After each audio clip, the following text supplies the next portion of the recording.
অভিবাসী ভাইয়েরা, আমাদের রেমিটেন্স যোদ্ধারা। তারা যখন রেমিটেন্স পাঠানো বন্ধের ঘোষণা দিলেন, অথবা তারা যখন প্রবাসে বাংলাদেশের উপর নির্যাতনের চিত্র তুলে ধরলেন, দেশের বাইরে মিছিল করলেন, জেলে গেলেন, ঠিক সেই জায়গায় যখন স্বৈরাচারের পতন ঘটল মাননীয় স্পিকার, সেই অভিবাসী ভাইয়েরা সবচেয়ে বেশি রেমিটেন্স পাঠাচ্ছেন নতুন বাংলাদেশ গড়ার লক্ষ্যে। এবং আমরা দেখতে পাচ্ছি আমাদের 26% রেমিটেন্স প্রবাহ বৃদ্ধি পেয়েছে। সেই বাস্তবতায় মাননীয় স্পিকার, নতুন বাংলাদেশে আপনাকে ধন্যবাদ জানিয়ে আমার বিতর্ক শুরু করছি এবং আপনার অনুমতিক্রমে আজকের প্রস্তাবটি উত্থাপন করছি। এই সংসদ মনে করে অভিবাসী কর্মীদের যথার্থ মূল্যায়নই রেমিটেন্স প্রবাহ বৃদ্ধি করতে পারে। অভিবাসীদের মূল্যায়ন বলতে আমরা এখানে কি বুঝাচ্ছি? আমরা অভিবাসীদের মূল্যায়ন বলতে বুঝাচ্ছি মানবিক মর্যাদা ভিত্তিক মূল্যায়ন, এবং এই প্রত্যয় দ্বারা বুঝাচ্ছি প্রধান কারণ, অর্থাৎ মূল্যায়নের বিষয়টি যদি আমরা নিশ্চিত করতে পারি, তাহলে বাকি বিষয়গুলো স্বয়ংক্রিয়ভাবে ঠিক হয়ে যাবে এবং আমাদের রেমিটেন্স প্রবাহ বৃদ্ধি পাবে। মাননীয় স্পিকার, আমরা কোন কোন জায়গা থেকে বলতে চাচ্ছি অভিবাসীদের মূল্যায়ন করতে হবে? তা হচ্ছে আমাদের সামাজিক মানবিক মর্যাদার মূল্যায়ন, অর্থনৈতিক মর্যাদা ভিত্তিক মূল্যায়ন, দক্ষতা মূল্যায়ন, নিরাপত্তা ভিত্তিক মূল্যায়নের মাধ্যমে আমরা রেমিটেন্স প্রবাহ বৃদ্ধি করব। মাননীয় স্পিকার, এখন তারা বলতে পারে আমরা কিভাবে সামাজিক মানবিক মর্যাদা ভিত্তিক মূল্যায়ন নিশ্চিত করব? এখন আমরা এই সামাজিক মানবিক মূল্যায়ন নিশ্চিত করার মাধ্যমে রেমিটেন্স প্রবাহ বা বৃদ্ধি পাবে কি করে? মাননীয় স্পিকার, আমরা চারপাশে লক্ষ্য করলে দেখতে পাই যে পুলিশের জন্য বিশেষ সুবিধা রয়েছে এবং সেনাবাহিনীর জন্য বিশেষায়িত হাসপাতাল রয়েছে, তাদের জন্য শিক্ষা প্রতিষ্ঠান রয়েছে, কিন্তু আমার অভিবাসী ভাইদের জন্য কি রয়েছে?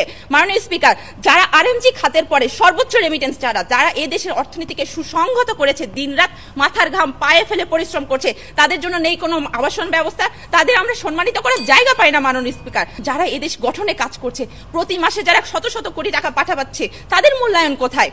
আমরা এয়ারপোর্টে লাগেজ হয়রানির কথা শুনেছি, দালালদের দৌরত্বের কথা শুনেছি, ভিটেমাটি বিক্রি করে, বউয়ের গহনা বিক্রি করে বিদেশ যাচ্ছে, ভূমধ্য সাগরের ট্রলারে চেপে, ড্রামে চেপে বিদেশে যাচ্ছে, সেখানে নির্যাতনের শিকার হচ্ছে এবং এমনকি সেখানে মৃত্যুর পরে তাদের লাশটা পর্যন্ত আমরা দেশে নিয়ে আসতে পারছি না। এইসব গল্প আমাদের কাছে বহু পুরনো। মানুষ স্পিকার, কিন্তু মানুষ হিসাবে, এদেশের অর্থনৈতিক চালিকা শক্তি হিসেবে তাদের মর্যাদাটা আসলে কোথায়? তাদের মর্যাদা দেওয়ার ব্যাপারে আমরা কতটুকু নিশ্চিত?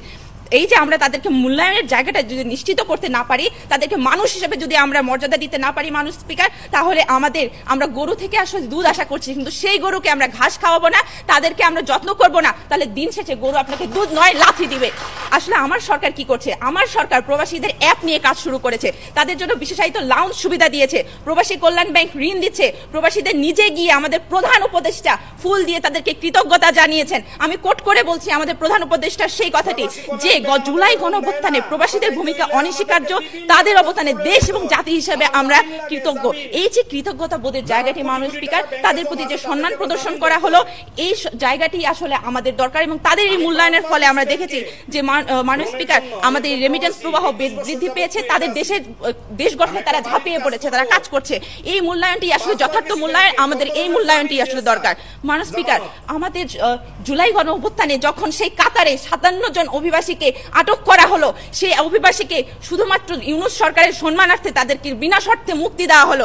এই যে তাদেরকে আমরা নিরাপত্তাগত মূল্যায়নটি দিতে পারলাম, এটি আসলে আমাদের যথার্থ মূল্যায়ন এবং এটির মাধ্যমে আমাদের রেমিটেন্স প্রবাহ নিশ্চিত হবে। মাননীয় স্পিকার, আমাদের যে 2022 সালে একজন পরিবারের গল্প শোনাতে চাই আপনাকে। 2022 সালে পরিবারের হাল ধরতে গিয়ে সৌদি আরবে পাড়ি জমান সাভারের সাবিনা, অমানবিক নির্যাতনের পরে সেই দেশেই তার মৃত্যু ঘটে, কিন্তু দিন শেষে তার লাশটিও তার পরিবারের কাছে পৌঁছাইতে পারেনি।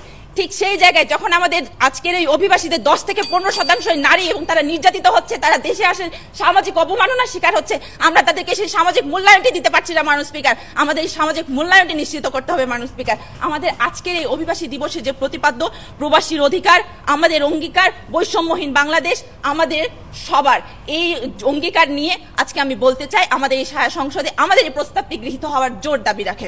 ধন্যবাদ।